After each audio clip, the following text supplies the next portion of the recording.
Captain Letitia Robinson. I'm back again today at the 2016 National Ryan White Conference on HIV Care and Treatment.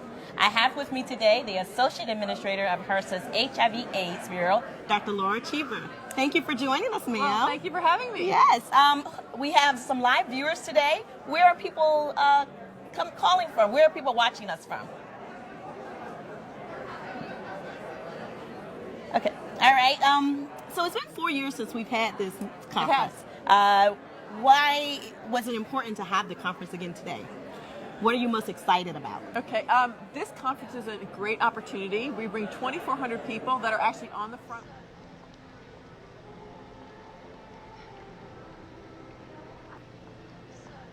Are diagnosed in this country, and many of them are sort of working on their own in individual communities and individual organizations, and this is an opportunity to come together to discuss what's new in science and what really are those best practices. We've been making great progress, but how is that being done? And people can really share that with each other. Yes. Well, when we kicked off the opening session on yesterday, we had several federal leaders from representing science.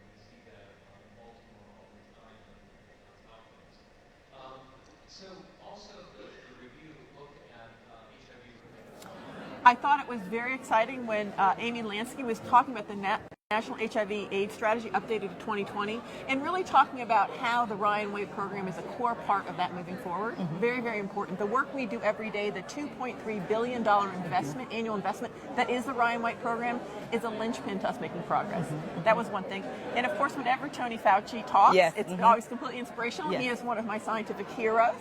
And he was able to also talk about that if we really had everyone doing as well as we do in the Ryan White program, that we would be able to end the epidemic today. So really it inspired us.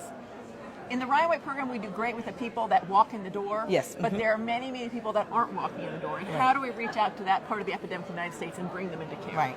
And you mentioned a little bit about working with some of the frontline workers and the healthcare leaders who are working in HIV care and treatment. What's most encouraging about working with those people and seeing them here today? I think the most exciting thing is that people are really interested in moving to the next level. Yes. We do a lot of great work. We do it really well. We need to do it. But it's always a little scary to say, but we need to do something different or new, or we need to do it differently. Everyone here is completely invested in that because we know we have an opportunity right now to end the epidemic and we need to seize it. So how do we do that? And you feel that excitement right now. Absolutely. Yesterday, with the opening today, you feel that excitement around the conference. Yeah, and we're having some really tough discussions. Things like talking about racism, sexism, white privilege. You know, what does it mean, me as a white woman, leading a program that really is trying to end an epidemic that has heavily impacted impoverished people, many of color. Right. And what does that mean? And some of those social determinants of health.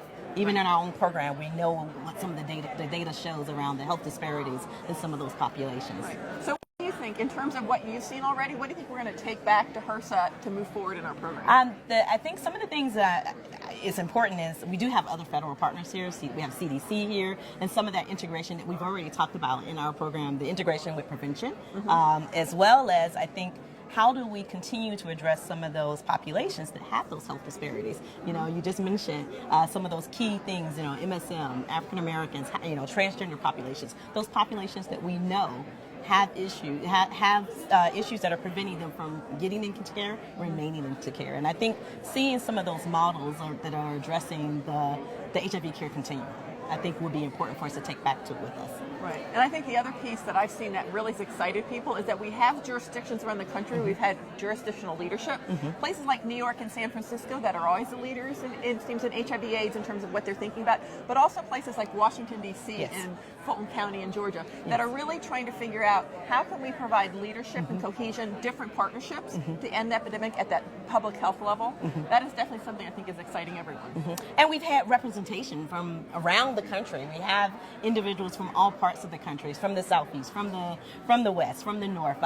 You know, again, I don't know where we have viewers from today, but it's interesting to have people that are representing all across the country and their efforts to address this issue in our country. Right, and I think that the nice thing about the Ryan White program is that we give the way the program is structured, that people in local jurisdictions, people in the South are deciding how we need to spend those resources in the South. Yes. People in the Northeast are living in a different context of their HIV epidemic, and they're using our funds differently. So it's really also exciting to hear people say, well, that may work for you, but that's not going to work for us, and let me tell you why. And then that kind of sharing is something that's really hard to do in a 35-minute webinar, and that's why we need this kind of meeting. Exactly.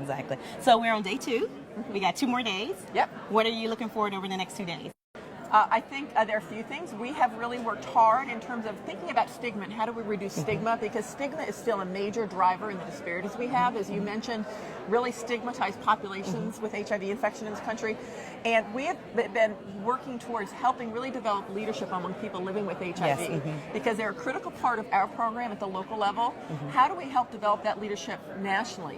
What can we do as the federal government to develop leadership to help reduce stigma?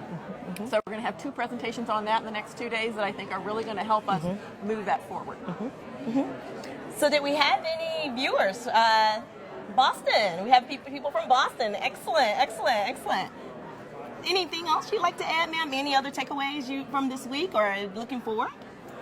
I think that the main takeaway is that I really think we have a unique opportunity right now to end epidemics in this country. And in the last couple of years, we have the tools. We have medicines that are easier to take. We are better able to reach the people we most need to reach. And we have places in the South, Texas, and other places that are really thinking differently about what they need to do. And we have viewers from Houston. That's great. Okay. All righty. Well, we hope you all will join us later. We have several other live Facebook options coming open, and I hope you can join us at our future ones.